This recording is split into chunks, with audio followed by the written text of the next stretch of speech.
In 2016, California wife and mother Sherry Papini disappeared for 22 days. When she was found, she told authorities a detailed account of being kidnapped and tortured. Years later, in a stunning twist, Papini pled guilty to making false statements about what happened to her, setting off a media firestorm. Now, for the first time, Sherry Papini is telling her side of the story and revealing shocking new information. Sherry Papini, Caught in a Lie, an ID documentary event, Monday, May 26th at 9 on ID. Set your DVR.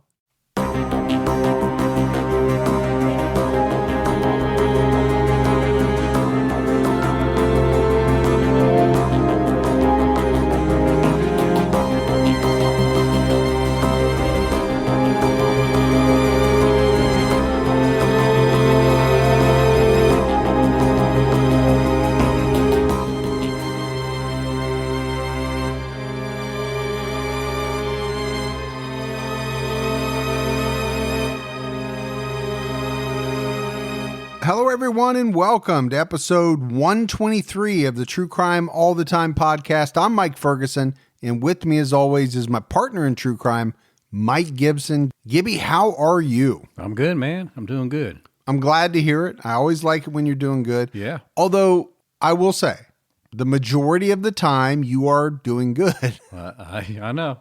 But a lot of that has to do with just who you are. Yeah, I'm a happy guy. You are a happy-go-lucky type of person. It takes a lot to get you down. It does. So for you to come in here and say, oh, man, give me like an Eeyore type speech, I know something's really got to be bothering you. Yep. All right, we have some new Patreon supporters, so let's give some shout-outs. All right. We had Annette Walker. Thanks, Annette. Mindy Walker. Oh, wonder if they're the Walker sisters. I don't know. Okay. Suzanne Endress. Hey, Suzanne. Michelle. Just Michelle. Just Michelle. All right. Andrea Albrecht. Oh, thank you, Andrea. Jamie J. Jamie J. Allison Deming. Yeah, she's big on social media with us. Florian Fisher jumped out at her highest level. Florian, that's a different name. It is. It's cool. Christine Barbin. Hey, Christine. Michaela Mays. Michaela. Heather Bonthron. What's up, Bonthron? Ronald Gold. He's golden, man. He's gold. Yeah. That's So Sandy. It really is, too. Donna Parr. Hey, Donna. Samantha Campbell. Hey, Samantha. Lauren Sloman. Pick up the pace. Les jumped out at her highest level. Hey, Les. As did Jennifer Arsenault. Arsenault. Arsenault. Arsenault. Paul Coles. Hey, Paul. Sounds familiar. Tessa Alderton. Hey, Tessa. Bobby Jeffers. What's up, Bobby? Mel Quinn. Hey, Mel. And Carrie Payton jumped out at her highest level. Oh, thanks, Carrie. So we appreciate all that new support. And then if we go back into the vault, Gibbs, this week we selected Christy Lee. Oh, our wonderful Christy Lee? Yeah. Awesome. That we got mixed up with podcaster Christy at one point. We did. But now we know it's not. Now we know. But she's been with us a long time, interacts a lot on social media. We appreciate that. Thanks, Christy. We had some great PayPal support as well. Stephen Wills. Hey, Steve. Paul Perry. PP. Shyla Green. Hey, Shyla. Donna Harkins. Donna. Julie Mylander. Hey, Julie. And Qingrong Zhang. Qingrong Zhang. Yeah. Okay. Both Julie and Qingrong made sizable PayPal donations. Really? Well, thank you both. So we appreciate that. All right. At the time that this episode is out, we have an episode out on TCAT Unsolved. It's on Lauren Spearer. Yeah. It's another interesting case of somebody gone missing.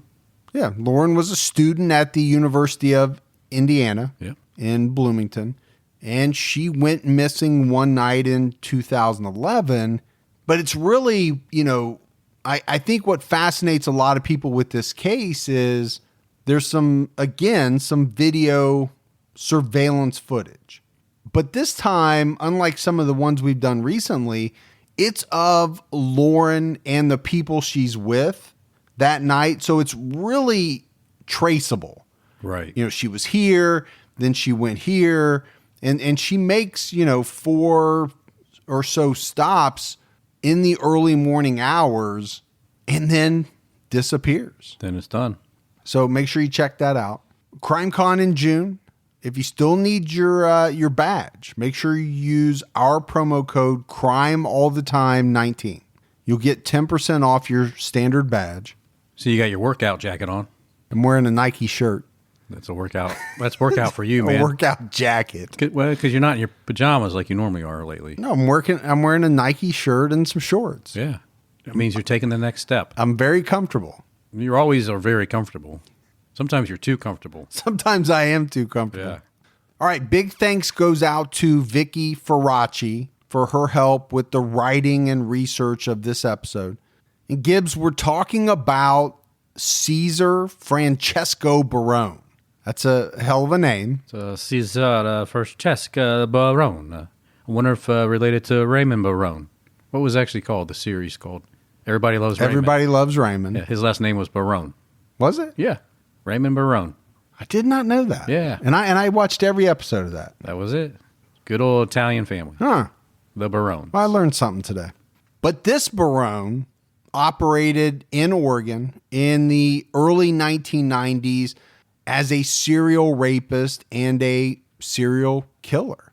Or as you would say, Gibby, Oregon. That drives people nuts. I know it does. Or sometimes you just go Pacific Northwest. Yeah. And sometimes so do I. PN. Or PN for short.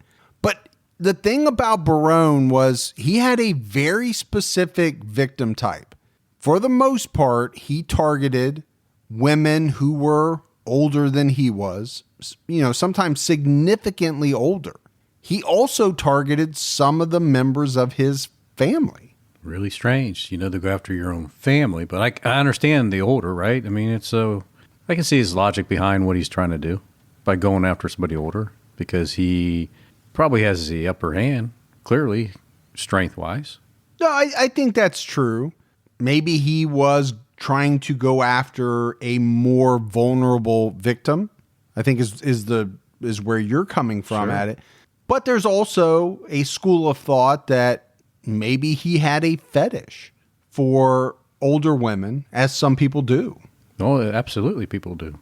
Some people have fetish for older men. I don't like how that came out. I didn't know if you were about ready to reveal something huge on the podcast or what. Not at all. But clearly this is not being edited out. No. So. But hey, this is a very safe space. If you have a fetish for older men, feel free to tell everybody. No, I'm an older man. It's I'm okay. an older man. But, that's coming from the guy that wears the costume. No, see, anytime I get you, that's all you can go back to. And you couldn't even think of the name of it this time. I had you so flabbergasted. You do. Like, damn it. But I do think this is one of those cases where, at the end, you're going to wonder how this guy wasn't stopped much earlier in his life. You and I talk about that. Sure. I mean, this guy had a rap sheet longer than your chaps. My chaps are pretty long. They're pretty long. Yeah.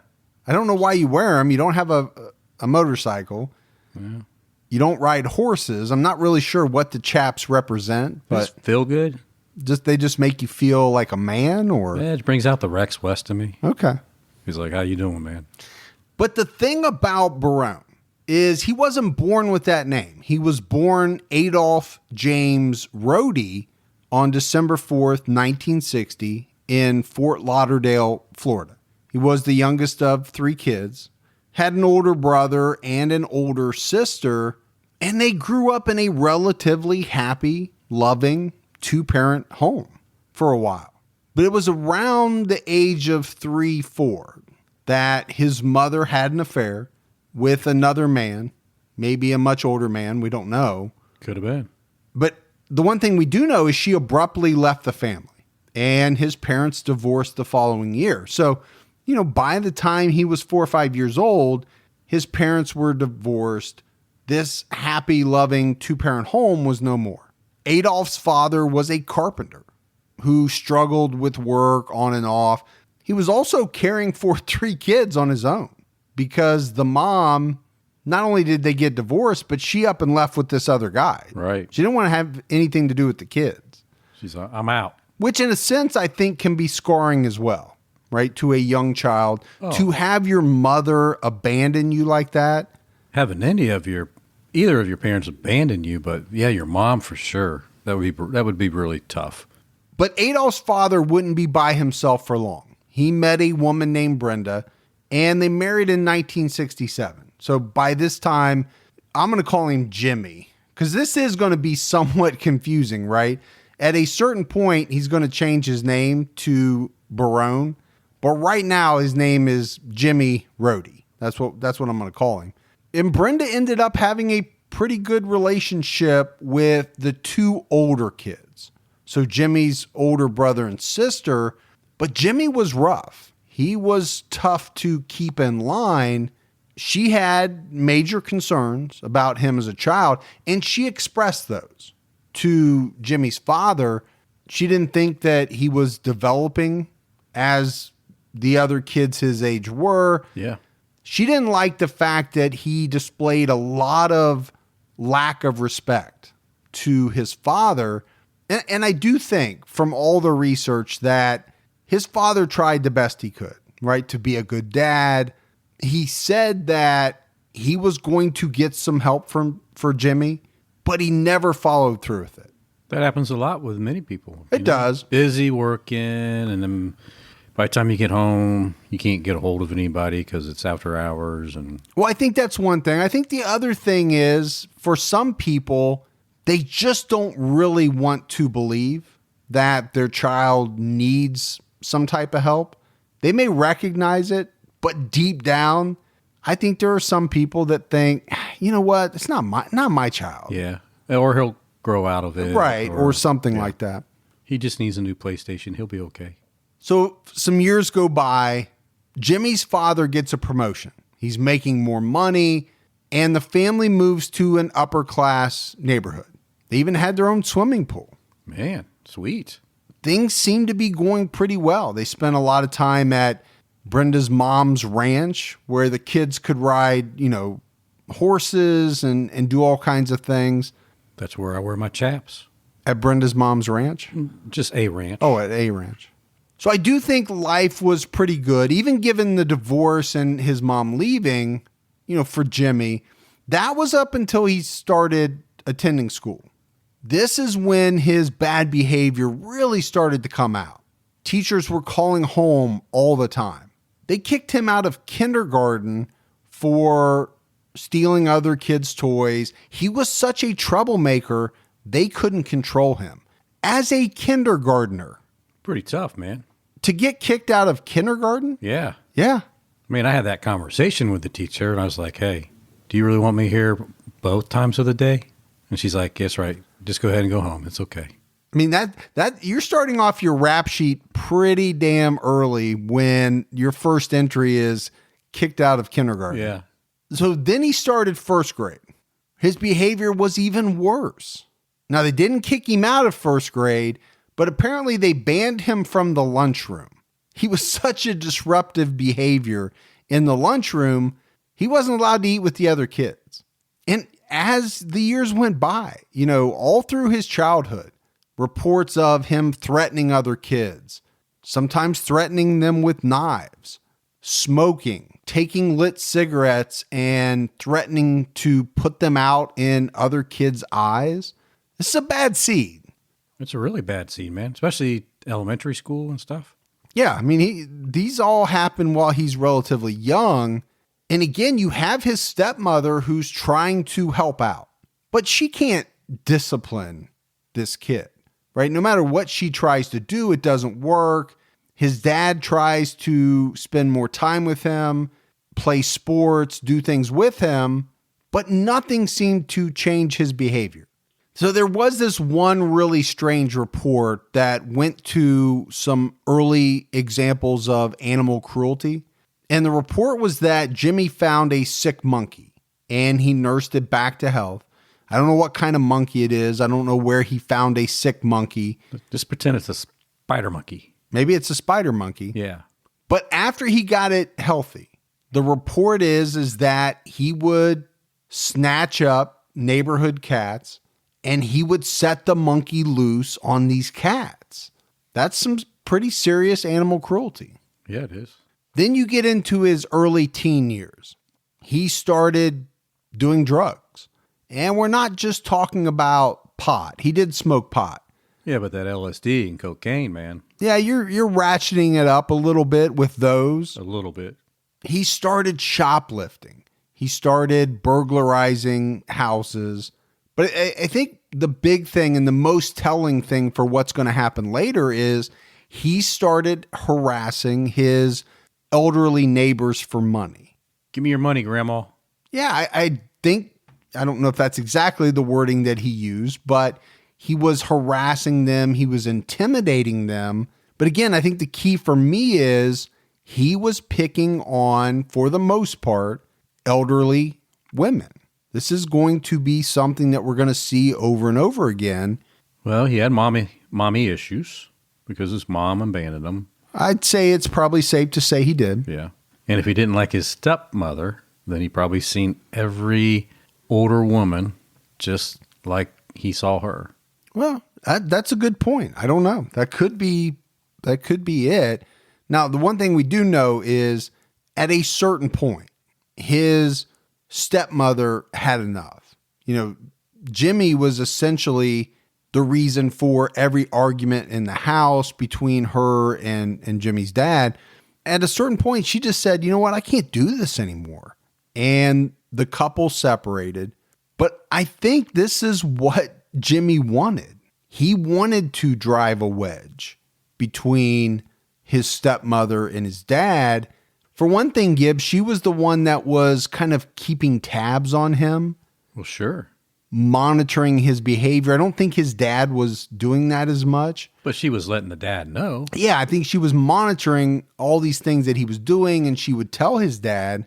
So with her out of the picture, he's got a little bit more of a free rein. Well, nobody tattletelling on him anymore. No, and it's no coincidence that his behavior became even worse. So now we get to 1976. He's about 16 years old. He broke into the house of a woman named Alice Stock. Alice was a retired teacher. She was a neighbor. She lived just down the street, and she was in her 70s. So Jimmy broke in, threatened her with a knife, and ordered her to take off her clothes. This woman froze in fear. She couldn't do anything. She, basically in a state of shock, in a state of panic. Yeah. She didn't do what he asked her to do. I don't know if it was because she didn't want to or she literally could not move. She was so scared. But whatever the reason, he left. He didn't hurt her. Nothing else happened. But the authorities did later pick him up for this. And he was placed in a center for troubled teens for a couple of months. But as soon as he got out, he went right back to doing the things that he had been doing before. In 1977, he broke into his stepmother's home and tried to rape her. No, that's jacked up. It's all jacked up, but that's really jacked up. Yeah, I mean, you're right. All of these things that he's going to do are jacked up. Luckily, she was able to escape, but he did it again later the same year. And this time she wasn't. He broke in, he sexually assaulted her, and he cut her up. Didn't kill her, but he slashed her with a knife. So I do think, Gibbs, what you said has some validity, right? It was this mommy issues. He was upset with his stepmother. He's now taking it out on her and maybe just women of a certain age in general. Now, I do think his victims, for the most part, are much older than either his mom or his stepmom would have been at this point. So I don't know, but I think there could be some validity there. But he was doing this all over the place, right? Breaking into the homes of elderly women. Most of them lived alone, and he was questioned in some of these burglaries. And eventually he confessed to 9 break-ins. But he would only confess after a detective agreed to not press charges. But it doesn't mean he's going to stop. It was not long after this that his fingerprints were found in a home close to where he lived. He wound up being convicted and sentenced to 2 years for this burglary. Which is not a long time for B&E, but I mean, I guess it's better than nothing. And don't forget, he's still relatively young. And he didn't even go to big boy prison. He went to a low-level prison. It was probably more of a reform school than a prison, but it had a very liberal parole policy. As long as the inmate behaved, they would get out pretty quickly. And he did, but 15 days after his release. So we're up to 1979. At this point, he's 19 years old. Jimmy went back to the home of his neighbor, Alice Stock, the woman that we talked about. It was just frozen. Yeah. Yeah. And this time, he raped her and strangled her to death in her bed. So this is what police believe is his first murder. They believe that Alice is his first murder victim. Now, there was never enough evidence to charge him at the time, but this case would be reopened later when he was arrested in Oregon. Right now we're in Florida. Later on, like I said, he's going to change his name. He's going to move to Oregon. That's where he's going to commit the bulk of his murders. But this was his very first. This is what they believe was his very first murder. 6 months after he killed Alice Stock, police arrested Rode for trying to kill his 70-year-old grandmother, Maddie Marino. His own grandmother. That's worse than going after the stepmom. It's unbelievable. Yeah. He beat this woman with a rolling pin. He choked her and essentially left her for dead. I just wonder what the rage behind that was. I don't know. I don't know. The one thing I do know is he got away with $10. 10 big bucks. He stole $10 from his grandmother and almost killed her. Fortunately, she recovered from this brutal attack and she identified her grandson in court as her attacker, but he was ultimately acquitted of this crime because his defense attorneys argued that the blows that she received to the head caused Marino to mistakenly identify her grandson as her attacker. And the jury thought this was true. Apparently she did have some memory issues, but she was very certain about who had attacked her, but he got off. 2 years later, in 1981, he was convicted for several more burglaries. He was a prolific burglar. He broke into a lot of homes. So this time he got sent to the Cross County Prison in Florida for 5 years. Well, that's a little bit better. Getting there. Well, you figure, right? You're adding to your rap sheet each and every time. The sentence should be commensurate with that. When you look down there and see, oh, he's already done it 6 times. Well, we're going to have to give him more time. But it's while he's at Cross County Prison that he assaulted a female prison guard. This is a woman by the name of Gladys Dean. She was 59 years old. He assaulted her. He attempted to rape her. This got him transferred to the Florida State Prison. And it also got 3 years added to his sentence. But it's the 1980s. He's at Florida State Prison.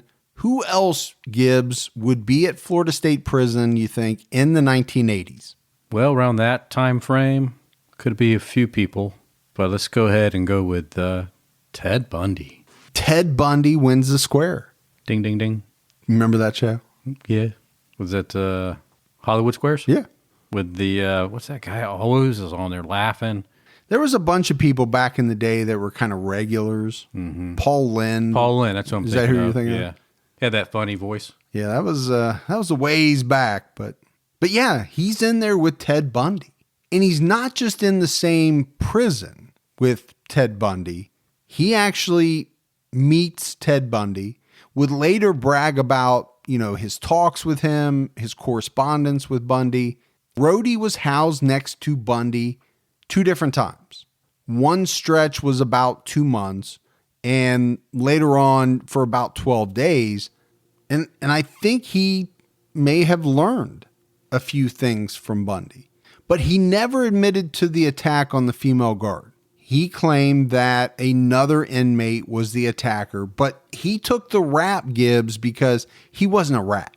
He said, "I've never snitched on anyone, not even myself," which I don't really understand that. Yeah, it doesn't make sense. "I've always kept my mouth shut." But there were people that would later say Rode became a new and improved killer after spending what was essentially a pretty short amount of time with Ted Bundy.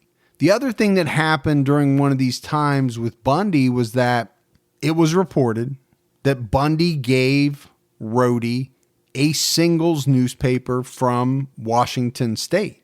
And this is how he met his wife. He started corresponding with a woman named Kathy. They got married after Rode was released in 1987.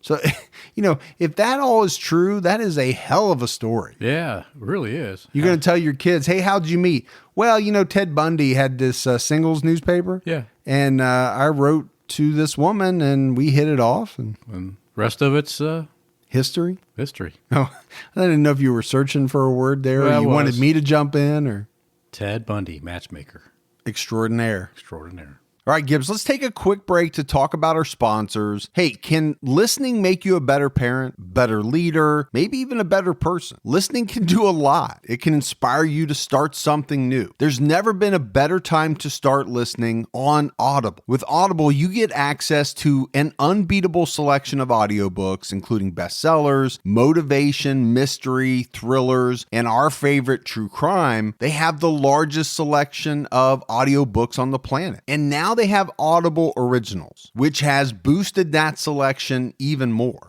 I love the Jack Reacher series, and right now I'm listening to Past Tense, the latest in that series by Lee Child. Audible members can choose 3 titles every month, 1 audiobook and 2 Audible Originals. You can listen on any device, anytime, anywhere. They also have easy audiobook exchanges, rollover credits. So go to audible.com/truecrime or text true crime to 500-500 and listen for a change. That's audible.com/truecrime or text true crime to 500-500. And next up is BetterHelp. Listen, if there's something that's interfering with your happiness or preventing you from achieving your goals, BetterHelp Online Counseling is there for you. They offer licensed professional counselors who are specialized in a wide array of issues. You can connect with your professional counselor in a safe and private online environment. Anything you share is confidential, and this service is extremely convenient. You can get help at your own time and at your own pace. They have video, phone sessions, chat, text options, and if you're not happy with your counselor, you can request a new one at any time for no additional charge. This is a truly affordable option. TCAT listeners get 10% off your first month by going to betterhelp.com/TCAT. So why not get started today? Go to betterhelp.com/TCAT, fill out a questionnaire, and get matched with a counselor you'll love. betterhelp.com/TCAT.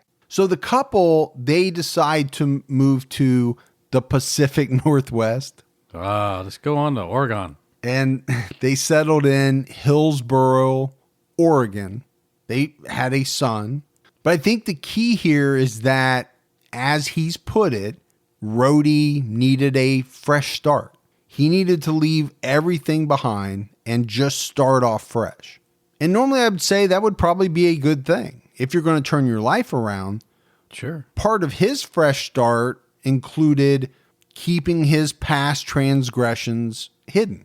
And it was really not that long after he moved with his wife to Oregon that he decided to rename himself, right? If you're going to start fresh, rebrand yourself. You got to rebrand yourself. You don't want people knowing all of these terrible things you've done in the past. So he legally changed his name to Cesar Barone. And it was said that the reason why he picked that name is he was obsessed with Italian gangsters. Cesar Francesco Barone.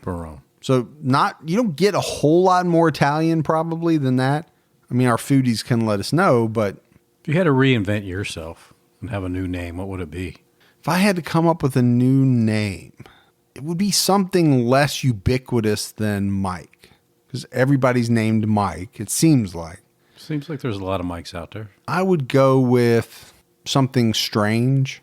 Will that be your name? Hey, something strange. How you doing, man? Something a little, off the beaten path. I think I'd go with Tuck. Tuck? Yeah, Tuck. Yeah. Tuck don't give a... Exactly. Yeah. Tuck. That's Tucker. That's going to be my new name. Mother Tuck. The Tuckster. Well, you can go a bunch of different nicknames if you want. Yeah. I just go by Tuck. Tuck Ferguson. Or would you change the last name? How am I going to be anonymous if I'm going to use my same last true. name? Tuck Barone. Tuck Barone. But authorities later on, after everything's said and done, as they go back and they look at the life of the man that is now Cesar Barone, one of the things that they've commented on is how well this guy divided his life, how he kept everything separate, right? He was this social family guy on one side, and on the other side, he was a murderous sociopath. And there have been a lot of guys like that, and they're freaking scary. You think you know them as this great neighbor, this pillar of the community. Meanwhile, they're out killing people and burying the bodies. With your shovel sometimes. I'm just That's why I don't lend my shit out to anyone. Yeah. See a shovel out there, sometimes you throw it back of your truck because you might need it later. So Barone worked off and on as a cabinet maker. He had jobs as a nursing assistant, but he had a hard time keeping a job. And so he decided to join the Army. In the Army, he received his sharpshooter qualification with an M16. He also earned parachutist and first aid badges. He served during the U.S. invasion of Panama and was in country when Panamanian dictator Manuel Noriega was overthrown. It would be said that Barone bragged throughout the years that he killed a number of people in Panama. And it wasn't just military personnel on the other side. He bragged about killing a lot of civilians as well. But by 1990, he was kicked out of the Army. They had reports of him harassing women, exposing himself to women, but they also learned who he really was, that he wasn't Cesar Barone. He was actually Adolph Rode and had spent time in prison, so they kicked him out of the Army. In March of 91, Barone moved to the Portland suburb of Hillsborough and was later joined by his wife and son. And it's going to be in this area, in the 1991 to 1993 timeframe that Barone killed at least 4 women, and he sexually assaulted at least another 3. Yeah. Besides the women that he killed. He was not a good guy, right? Good guys don't make it on the list to be profiled on True Crime All the Time. That's not this show. If you want the good guy talk, you got to go to another show. So we start in April of 91. I am getting ready to graduate high school, Gibbs. Really? Just to put it in time frame. You are 42 years old. Whatever. Have been married 5 times. Just kidding. Like 10 kids? You're probably working at UPS. 91? If I had to guess. Yeah. Yeah. Wearing your short shorts. Wearing my short shorts. Sliding in and out of your truck. That's right. Doing my thing. So that's what we were doing in April of 91. Barone broke into the home of 61-year-old Martha Schmidt in Hillsborough. This, like I said, a suburb of Portland. He sexually assaulted her and he smothered her with a pillow. And there's no way that authorities could have known it then, but looking back on it later, they would say that the similarities between the murder scenes of Martha Schmidt and Alice Stock, Barone's first murder victim, they are extremely similar.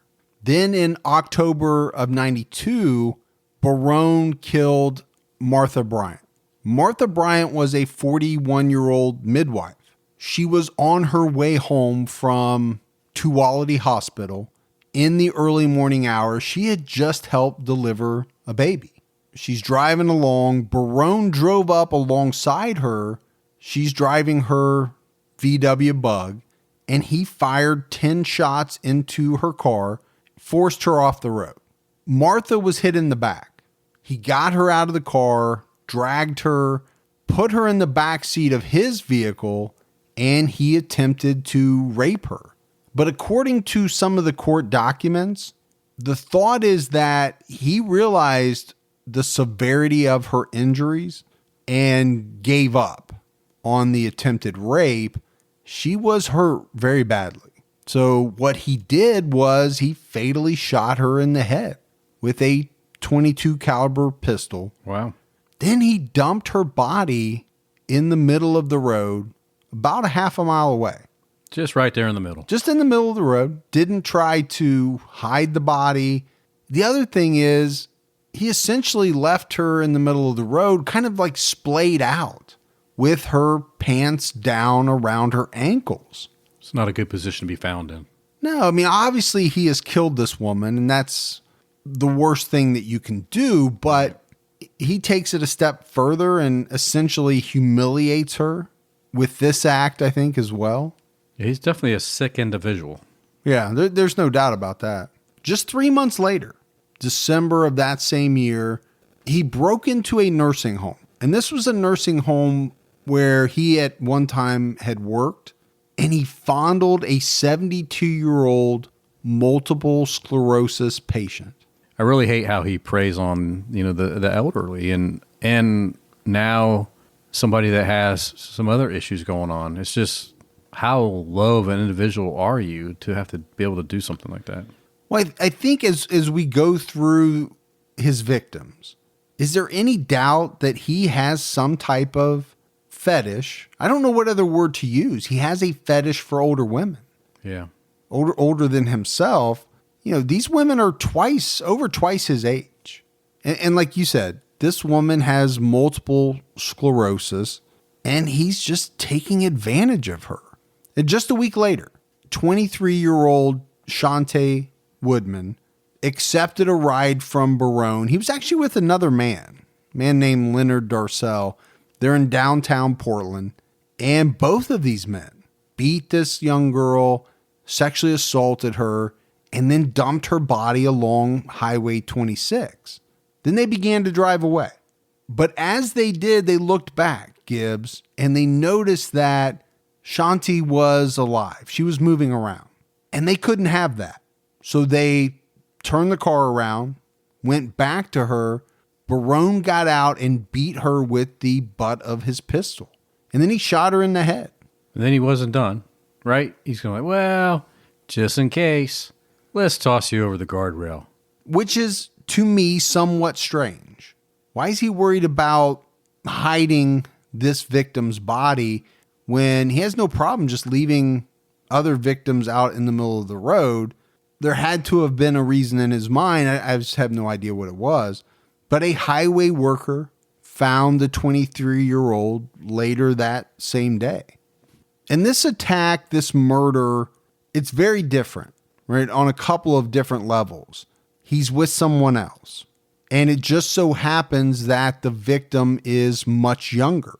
By far his youngest victim, 23 years old. Does that have something to do with the fact that he's with someone? And he's not choosing maybe his type of victim? Well, I think so. But I think it's really from this point forward, during this time frame where Barone's crime spree really picks up. Just a month after the murder of Shanti Woodman, this is January of 93, Barone is having drinks with a 51-year-old woman named Betty Lou Williams. They're at her apartment. At some point, he produced a weapon and began to sexually assault her. Yeah, but during the assault, probably because she was scared for her life, she has a heart attack, and she actually dies. Dies from the heart attack. But I agree with you. I can't speak from experience, obviously. And there are some listeners that, unfortunately, we know, Gibbs, because we've talked to them. They have experienced things like this. I wish they hadn't. I wish no one had to go through this. But I would think that would be such a scary experience. If you had any type of heart issues, or if there was anything that was going to push you to have a heart attack, it would be this. But that's what happened. Betty Lou Williams died from a heart attack. Barone put her body in the bathtub, filled it with water. And it was Betty Lou's son that found her partially naked body in her bathtub the next day. Scarring. It is scarring. You and I have talked about that before. To find your mother or any loved one in that type of position, dead, murdered, essentially. Yeah. That would be scarring for life. And that's definitely murder, right? He killed her with fear. With his actions. Yeah. He didn't actually stab her. He didn't actually shoot her, but through his actions, he caused her death. In February, Barone committed a couple of more crimes. On the 13th, he attempted to rape his 51-year-old upstairs neighbor. But apparently this woman was able to talk him into leaving. But obviously she knows who this guy is. She lives right upstairs from him. Yeah, she recognizes him. Sure. Yeah. She would later identify him to police as her attacker.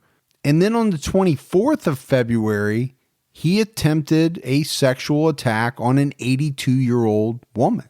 But this attack was interesting because this woman had one of those panic alarms. Oh, like help me, I'm falling? Around her neck. Yeah. That, you press the button and help comes. And I think it was more than that. It must have been either tied to her security system, because when she pushed it, I think a loud alarm went off, as well as, it notifying the authorities, but it scared him and he ran off. Thank goodness. Thank goodness for her. And then it was just 3 days after that police arrested Barone for the attack on his upstairs neighbor. And it's while he was in jail for this attack that things started to cave in around him. There were some inmates in the jail that told the sheriff that Barone had given them details of how he killed some of the women in Hillsborough. They started looking into him for these murders. At a certain point, they didn't even know they were connected, but they started to find some evidence. They found evidence in his car and in his home. They found a 9mm handgun and the .22 pistol that they later determined ballistically was the one used to murder Martha Bryant. So they had enough to arrest him. And it ultimately led to him being charged with, a litany of murders and assaults. And ultimately he committed 4 murders in Oregon. He committed a number of break-ins and assaults. I think at first, Gibbs, they were going to try him all at one time, right? All the murders at one time. But for some reason, they made the decision to try him separately first for the murder of Martha Bryant. But that trial wasn't going to start until, towards the end of 1994. By that time, Barone had already been convicted and sentenced on the break-ins, the attacks. He'd already been sentenced to 40 years in prison. But that wasn't enough for this guy, right? They're going to try him for the murder of Martha Bryant. I guess my only thought is, Gibbs, they didn't want to put all their eggs in one basket by trying all 4 murder cases together. So if they can't get one pushed the way they want, they can come back with the other ones? Right. Yeah. So they're going to try this one first. If for some reason it goes south, maybe they can change their strategy. I don't know. That's the only thing I could think of. I never saw anything that definitively said why they wanted to try this one separately. It was a widely publicized case, but it was also during this time that investigators in Florida started looking at the Alice Stock murder again, right? They knew who this guy was now. They knew he had been charged with committing murders in Oregon. They started looking at him for the murder of Alice Stock again. So the trial for the murder of Martha Bryant begins. The prosecution told the jury how she had blood spatter on her hands, which they said indicated she knew she was going to be shot. And she put her hands up in an attempt to protect her face. Yeah, I think anybody would probably do that, right? In that situation. I think at a certain point, it's just instinctual.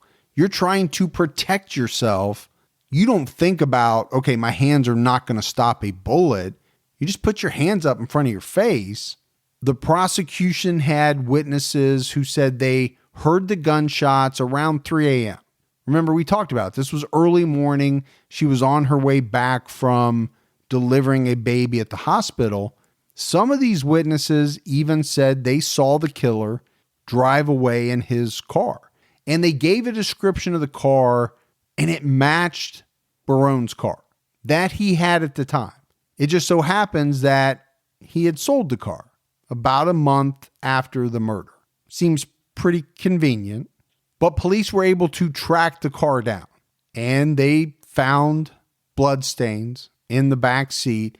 They were able to do some DNA testing that showed that it was Martha's blood. So that's good. They were able to use DNA to identify. We're just trying to remember, when did DNA really become, useful? Yeah, my thought is the late 80s. So I'm thinking 93, 94, still pretty early in the whole DNA thing. 94, 95 was OJ. So it kind of really started blowing up then? It did, but even then, if you remember that trial, people didn't understand the DNA evidence that was being presented, I think a lot of it. So I know it was being used to convict people or, in trials, but I still think that was fairly early on. Well, for him, in this particular case, it's not good for him. No. Because they can identify an actual victim. It's definitely not good. It ties Martha Bryant to his car. And not just ties her, but there's blood, right? Meaning something happened, and that something was not good. There was a detective that said he talked to 18 different inmates that were housed with Barone. They had conflicting stories related to what Barone had told them. Some said that he stated to them that he was not alone when Martha Bryant was murdered. And then others said that he stated he committed the murder and he did it by himself. So it doesn't appear that he was shy in telling people that he was in at least some form part of this murder. In all, the prosecution subpoenaed 123 witnesses for the case. Seems like a pretty good number. Pretty strong. But they only used 10. They only called 10 of the witnesses to the stand before they rested their case. That's pretty confident, man. That's what I'm thinking. I guess they were feeling very confident about the testimony from those 10. Maybe they didn't want to, more is not always better. Oh, no. Sometimes you stop while you're ahead. Right. When you've got it nailed and you've got everything out that you want out, maybe 10 witnesses with great information is much better than 100 where you start to pollute things, right, or muddy the waters. The old less is more. Sometimes. Unless you're talking about money, and then more is more. Or a bird is better in the hand than in the two in the bush. I don't think that's correct at all. Better to have a bird in the hand than two in the bush. Yeah, a bird in the hand is better than two in the bush. Yeah. Why is that? Because you've already got the one. Boom. But I don't know what you said the first time. I'm going to have to go back and listen to it again.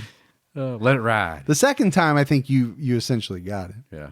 Don't let allergy season slow you down. Get common allergy meds for as little as $15 with GoodRx. So you and your family, pets included, can stop allergy symptoms before they start. GoodRx is free and easy to use. Just search for your prescription on the website or the app, compare prices, and get a free coupon to show your pharmacist. Save at over 70,000 local pharmacies nationwide, including Walmart, Walgreens, CVS, Publix, Kroger, and many more. Check GoodRx before every trip to the pharmacy to save up to 80% on both brand and generic medications. And did you know GoodRx rewards you for saving money too? Join GoodRx Rewards today and earn points every time you use a coupon. Remember, GoodRx is not insurance, but works whether you have insurance or not. And it could be your insurance copay price. I've been using GoodRx for years, and I can't tell you how many times I have saved money even with my insurance. Stop allergies before they start and save big on allergy medications this season with GoodRx. Go to goodrx.com/TCAT. That's goodrx.com/TCATT. Hey, listeners, it's Leon Nafok. I'm here to tell you about a brand new series from me and Prologue Projects, an Audible original series called Final Thoughts, Jerry Springer, the story of a television show that changed the world and the man who gave it his name. But did you know that before the Jerry Springer Show made him notorious all over the world, Springer was something else entirely? A respected Midwestern politician, the progressive mayor of a major Rust Belt city, a man many saw as a future leader in Democratic politics. How did this idealistic rising star, with his lofty political ambitions, take a turn in such a radically different direction? You can find the whole series available now on Audible. Just search for Final Thoughts, Jerry Springer on the Audible app, or go to audible.com/Springer. Now, Barone has denied that he made any confessions to any of the inmates while in jail. You know, his defense team, they really focused their efforts on discrediting the witnesses against him. They tried to poke holes in the state's case, but that was a pretty tough uphill battle. I mean, I think the evidence was there against him. The other thing that Barone has said all along is that he had alibis. I got alibis, but I don't remember them. And I'm not going to produce them or tell you what they are. Yeah. So he's just come out and said, I have alibis, but he's never backed it up. I know where I was. That's all I need to tell you. But I'm not telling you. Yeah. Don't you ask me again. And he never took the stand in any of his trials. So he didn't take the stand in this first one for the murder of Martha Bryant. He's not going to take the stand in the next one either. Well, that's probably a good thing. No, it is. What good could come from this guy taking the stand? It took the jury less than 2 hours to find Barone guilty in the death of Martha Bryant. And ultimately, he was given a death sentence.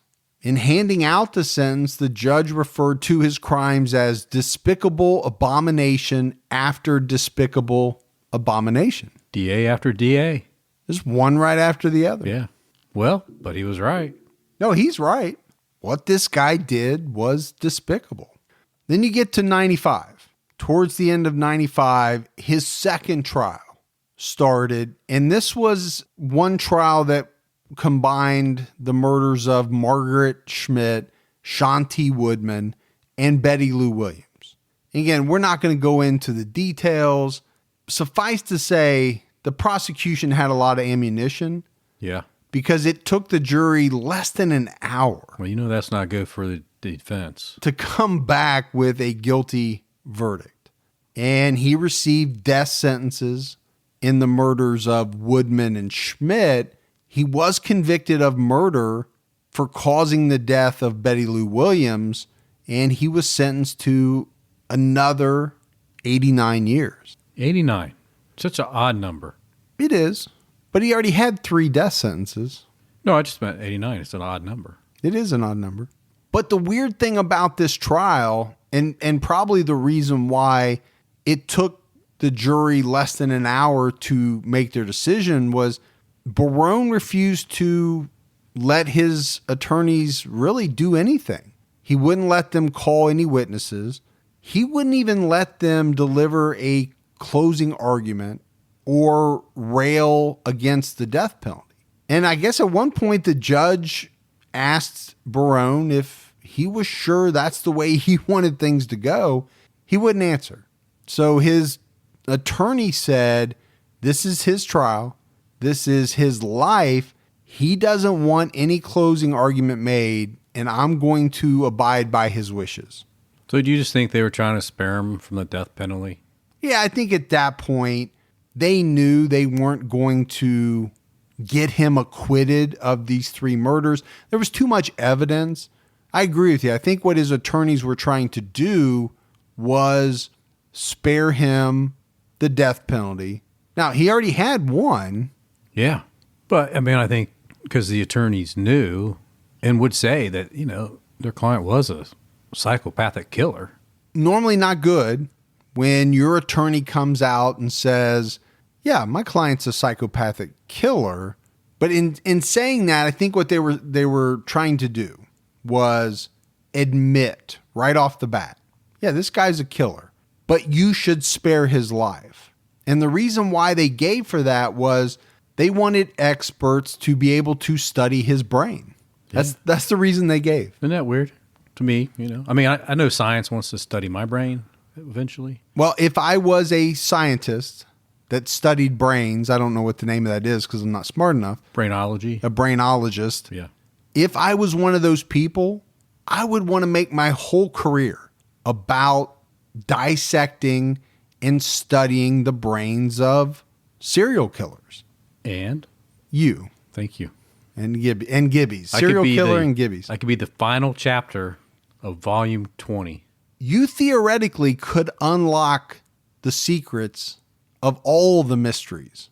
Pyramids, everything. Well, I meant related to true crime, but yeah, okay. Who knows? I don't know what's in your brain. I don't even think you know what's in there sometimes. I just know that alien touched my head and nothing's been the same since. I think on the one hand, you can look at it as trivial, right? They're trying to spare him additional death sentences. Right? He already has one. He's going to die. But what if that one gets overturned? Now he no longer has any, assuming they were able to spare him in this second trial. Sure. Of receiving, the death sentence. So really from that standpoint, it's not trivial. One thing that I found very interesting was the reporting around Barone's demeanor in both of these trials. So in the first trial, he was said to have been very civil. But in the second trial, it was almost Gibbs like the gloves were off. And they probably were, because at this point, he's already been sentenced to death for the murder of Martha. He was very belligerent. At one point during the second trial, he filed a motion to unseat the all-white jury because he said he had black ancestry. And there was no way he could have an all-white jury. He filed motions to fire his attorneys because he said they weren't listening to him. They weren't following his suggestions for the trial. And I'm not sure they were at a certain point if they are coming out and admitting that he is a psychopathic killer. I'm sure that was not one of his suggestions. You know what? Go on out, tell the jury that I'm a psychopathic killer. No, I think you're right. I don't think that was something he wanted them to do. Yeah, my assumption is they probably took that upon themselves to try. Barone went on to appeal all of his convictions. But in 1999, his death sentences were all upheld. His convictions were upheld. His sentences were upheld. But then we have to go back to Florida because we mentioned it, right? They reopened the case of the murder of Alice Stock, and he was charged in Florida with the murder of Alice Stock in 1994.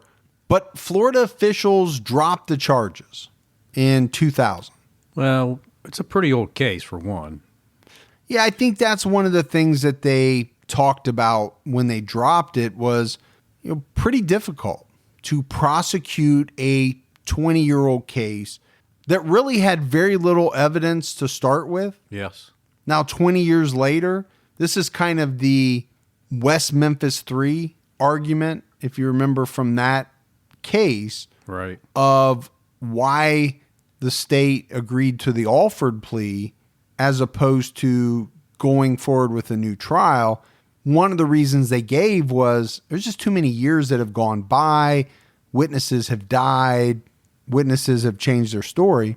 Well, and you also have the cost factor involved. Are you going to spend the state's money to try somebody that's already sitting in another state's death row and has the additional sentences that he has behind it anyway. So right, he's never getting out. Yeah, so why would you want to spend all that money to procure a guilty verdict? I mean, what's it going to get you besides a piece of paper that you got him for what you already knew you had him for? Yeah, and other than that, you can say, well, we did this for the family, right? Maybe that's the other thing that you can do. Yeah, I get that, but I also think the family probably realizes they got him, and it's locked down. We don't need to put ourselves through this either. Well, that's the other thing. You are putting the family through reopening, reliving that time in their life. But they did move forward with it, from 1994 to 2000. They actually extradited Barone to Florida for a period of time while they were getting ready to prosecute him. And it was a circus. He said he was going to defend himself, and then he changed his mind, said he wanted legal counsel. But it doesn't matter. Ultimately, they dropped the charges. But as I was researching this case, Gibbs, I found an interesting op-ed piece that was written in the South Florida Sentinel newspaper. It was from a man who was railing against this whole thing, right? Just kind of like what you talked about. The extradition, the trial of Cesar Barone. So he said, we don't have money for schools, we don't have money for roads, and a host of other things. But apparently, we have enough money to send people out to Oregon to get this guy and to pay for his legal defense. Not to mention all the money surrounding his care and eventual appeals if he's convicted. No, I'm with this guy, man. I get it. There's probably some things that have to occur once you decide to prosecute this guy. But why even make that decision to do that? If you took the time to study the file, study the case, and knowing where he's already sitting, why even move it forward besides the fact you want to try to do something for the victim, but maybe talk to the family first and just let them know, hey, when this is all said and done, the results aren't going to matter because we already got the end results up in, the state of Oregon. I think the one piece that we're missing here is the family. We don't know what the family's wishes were. And maybe they said, yeah, we want this guy prosecuted for the murder of our family member. I don't know. Maybe they put a lot of pressure. Or maybe the family wasn't around at that time, 20 years later. Yeah, we don't know. Yeah. So I think maybe what they could have done was just, instead of going after him the way that they were, was just to see if they could get the state of Oregon officials to allow her family to attend the execution so they get closure as well, instead of going through any type of trial process. Again, all that's good. I just don't know what her family wanted. And I think that is a big missing piece. But that wouldn't have helped because Cesar Barone is not going to make it to his execution. He died on December 24th, 2009 at the Oregon State Penitentiary in Salem, Oregon. He died of a large heart tumor. And you think about it, this guy was only 49 years old. Yeah, young. He was young when he started committing crimes. He was, still fairly young when he committed these murders in Oregon. There were some fascinating people housed at this same place where he was. Jerry Brudos was there for a period of time, up until 2006, I think. It said he was the longest resident at this prison. He was there from like 69 to 2006. That's a stint. That's quite a haul. Yeah. That's a lot of pairs of shoes. That is. You figure his whole cell is just nothing but shoes. That's a lot of prison cell workouts. Gary Gilmore was there for a time. And there's a lot of people there now, some that we've profiled. Randall Woodfield, we haven't profiled him, the I-5 killer. Dayton Leroy Rogers, Keith Hunter Jesperson, we did him. And Christian Longo, we did him on True Crime All the Time as well. Yeah, we did. They're all there right now. So you talk about Barone.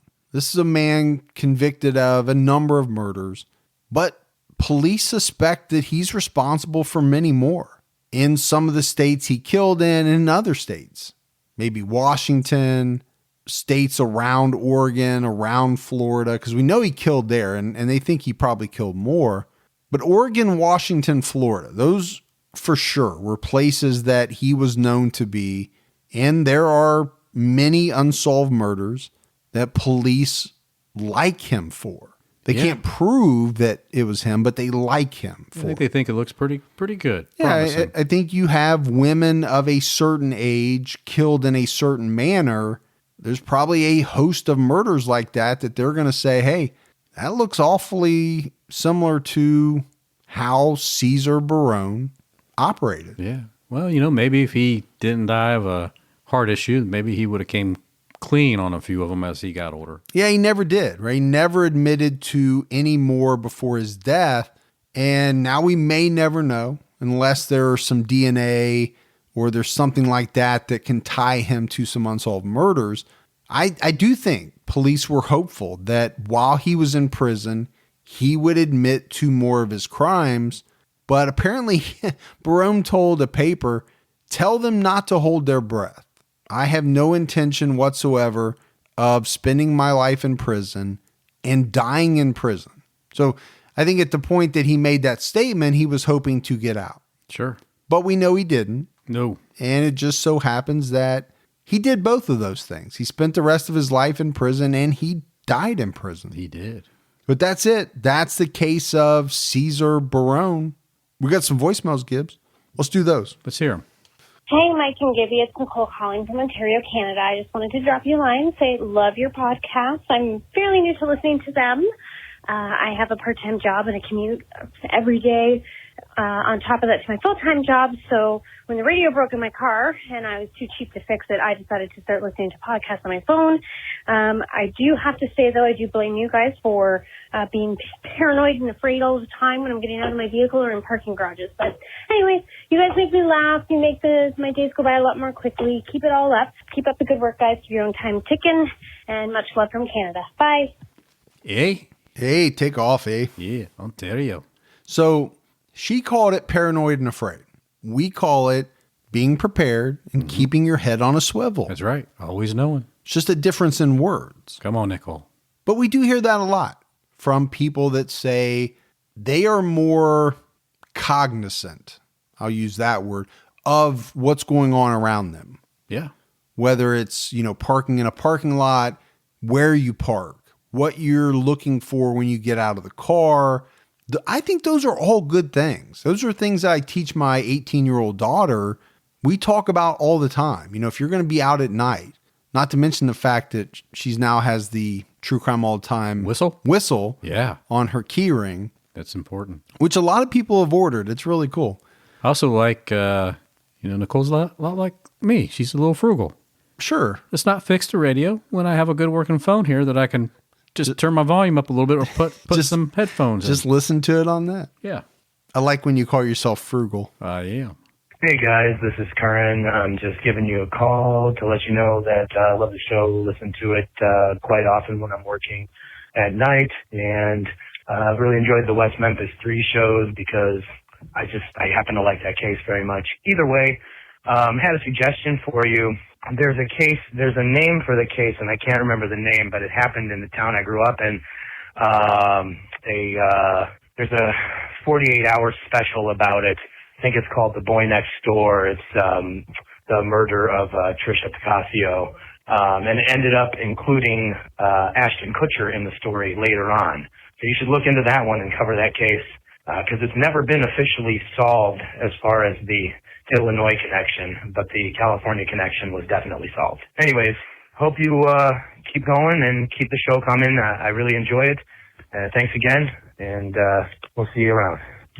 So that's a good case suggestion. Yeah, it sounded like it could go on either.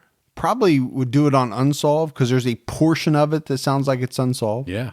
But we'll have to look it up. We definitely will. Thank you. Hey guys, this is Camilla calling from Australia. I've called in before. I'm a long-time listener. I had to call in because I just heard my sister from down under, kind of from New Zealand, phone in and leave a lovely message and then listen to you guys talk about Sheilas and mates and Kiwis, and I had a little giggle. So both Kiwis and Aussies do call females mates. Everyone calls each other mates. Sheila is kind of a derogatory term, so if you call a woman a Sheila in Australia or New Zealand, said woman might give you a bit of a rub up the wrong way. And a Kiwi is a bird. All the birds in New Zealand are actually flightless because they have no land predators, and the Kiwi is their national bird, and it's also the name, I suppose, of a fruit that we eat. But yeah, I love New Zealand. I was there for a while, and I love Australia, and I love living at the bottom of the world. And I also love your podcast. So keep your own time cooking, and have a great day. Bye. And I can't wait to visit the bottom of the world. I know. You and I want to go so bad. We do. So I did not know that. We learned something today. I know you were talking about Sheila's or something you probably got from Crocodile Dundee, because I think he called everybody a Sheila. I think he did. I didn't realize it was kind of derogatory. No, I didn't either.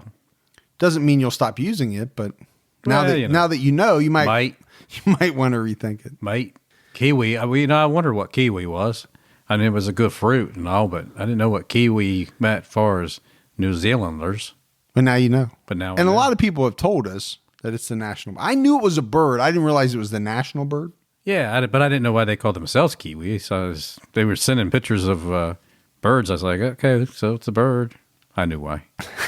I just messing with them. Hey guys, this is Ashley from Wisconsin. I just wanted to tell you how much I love you. Me and my friend Kristen are always discussing your podcast every Sunday, the video chats in the morning, discuss what we've learned, what was funny, for your true crime all the time suggestion of the Thad Phillips case. Check that out from Baraboo, Wisconsin. Other than being super nervous and leaving a really long voicemail, just want to tell you guys we love you and stay safe. Keep your own time ticking. So the one thing I will say is the voicemail will not be as long when she hears it through the magic of editing. What you do, Magic Mike. I know. But I do like how they critique us. Talk about what was good, what was funny. I mean, good critique, like... Hey, yeah, not negative. I heard it. Yeah. I mean, if it was negative, it's probably like, that Fergie. I know.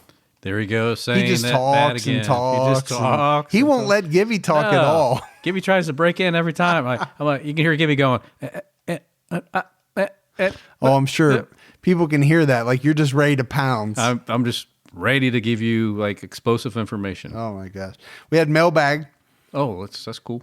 Ashley Scott sent us some jerky, which is good because our jerky supply was being severely tested. I wonder if she's related to Michael. Michael Scott? Yeah. So some good jerky? Yeah, good jerky. Have you broke into it yet? No, I was waiting for you. All right. And a Harley chip from Denton, Texas. Well, I know you like that. Which is very cool because it's my middle name. Yeah, Tucker Denton. Denton. Tucker. And then Lisa Sabo, our 911 dispatcher friend. Yeah. She sent us a book on a case that she wants us to cover. Cool. But she's also sent us 2 authentic 911 dispatch patches. Really? Yeah, it looks like something that somebody would wear on their uniform, I'm guessing. Is it iron on or is it like sew it on? I don't know. I didn't get that into it. Oh. Okay. So I'm not sure we're honorary 911 dispatchers, but we can call ourselves that. Well, so like, like I have my police gear and my firefighter gear, my different things I use depending on what I'm doing. Yeah. So now I can... In your Village People tribute band? Yeah, I've been there. I was front row last time. Hey, there's a good reason why you were on front row too. VIP. Don't forget. You walked into that. No, I know I did. Police, fire. Hey, I gave you the VIP tickets too. I take care of my friends. So anyway, if I could use this patch as another one of my disguises, I'm sure you could. It'd be helpful. So thank you for that. All right, everyone. That is it for another episode of True Crime All the Time. So from Mike and Gibby, stay safe and keep your own time ticking.